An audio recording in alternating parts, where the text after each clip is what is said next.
கூட்டணி பேச்சுவார்த்தை எந்த நிலையில இருக்கு? கூட்டணி பேச்சுவார்த்தை நடந்து கொண்டு இருக்கிறது.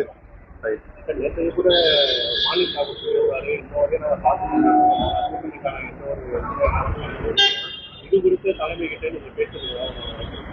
30 நாட்களுக்கு மேலாக நீங்க குழு அமைச்சர்கிட்ட மாநில தாக்கம் சொல்லியிருக்காரு. ஆனா இது வரைக்கும் திமுக தரப்பு எந்த ஒரு இதுவுமே சொல்லல அப்படிங்கிற மாதிரி சொல்லியிருக்காரு. சரி, அவங்க பேசிட்டு இருக்காங்க. இப்ப புதுடெல்லிக்கு போறேன், நான் போயிட்டு வந்து சொல்றேன். ஓகே. தொடர்ந்து இழுபறி நடந்துட்டு இருக்கு. காங்கிரஸ் திமுக கூட்டணி இழுபறிலாம் இல்ல, பேசிட்டு இருக்கோம். இழுபறின்ற வார்த்தை வேண்டாம். இழுபறிக்கு எங்க வேலை இருக்கு? எடப்பாடி பழனிசாமிக்கு திமுக கூட்டணி பத்தியும் காங்கிரஸ் கூட்டணி பத்தியும் என்ன கவலை இருக்கு? அவர் இருக்கிற இடத்துல அவர் கட்சியை விட்டுறாம பத்திரமா பார்த்துக்க சொல்லுங்க. ஏன்னா ஏற்கனவே பாஜக ஆக்டோபஸ் மாதிரி எல்லா கட்சியும் விழுங்கி இருக்கு.